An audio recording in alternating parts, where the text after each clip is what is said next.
In the quiet town of Greenhill lived a boy named Daniel Cato. Daniel grew up in a small wooden house at the edge of the town with his mother, Maria Cato, a kind woman who worked as a tailor. Life was never easy for them. Some days they ate well, other days they survived on very little.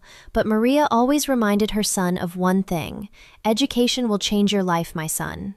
Daniel believed her. He studied under candlelight when electricity failed, borrowed books from neighbors, and walked miles to school every day. Across town, in a large mansion surrounded by tall gates and gardens, lived Isabella Hartley. She was the daughter of Richard Hartley, one of the richest businessmen in the city, and Victoria Hartley, a woman obsessed with social status. Isabella had everything money could buy: private tutors, expensive clothes, and luxurious vacations. Yet, despite the wealth around her, she often felt trapped inside the expectations of her parents. Her father had already planned her future. "You will marry a man worthy of this family," he would always say. Isabella never argued, but deep inside she dreamed of freedom. Neither Daniel nor Isabella knew that their lives would soon collide. Daniel's life changed the day he received a scholarship letter from Riverstone College, the most prestigious university in the region. His mother cried tears of joy. "This is your door to a better life," she said, while hugging him tightly. At the same time, Isabella was preparing to attend the same college. Her father had already donated a large sum of money to the institution. Riverstone was where the elite studied. When Daniel arrived at the campus, he felt out of place. Students drove expensive cars and wore designer clothes. He carried only a small bag and his determination. That was where he first met Isabella, and their first meeting was far from friendly. It happened in the library. Daniel accidentally knocked down a pile of books Isabella had arranged. She turned sharply. "Can't you watch where you're going?" she snapped. Daniel frowned. "Maybe you shouldn't block the whole walkway." Their argument attracted attention from other students.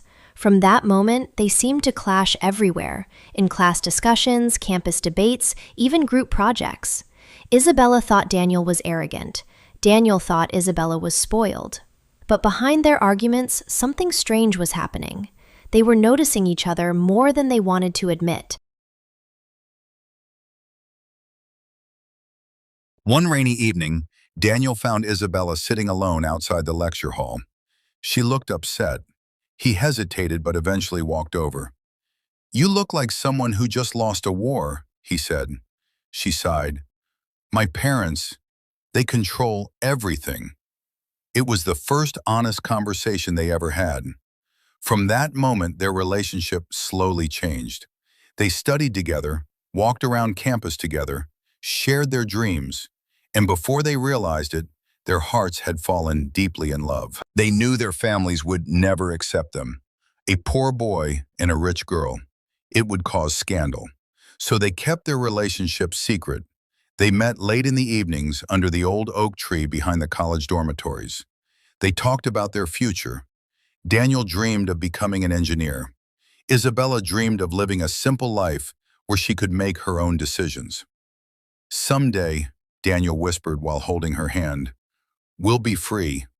She believed him, but fate had other plans. After graduation, Isabella returned home. Her parents had already arranged her marriage to Edward Sinclair, a wealthy businessman. Isabella begged her father to reconsider. "I love someone else," she cried. Richard Hartley's voice was cold. "You will marry Edward." End of discussion.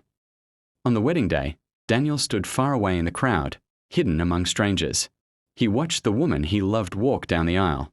Every step felt like a knife in his heart. That night, Daniel packed his belongings and left the city.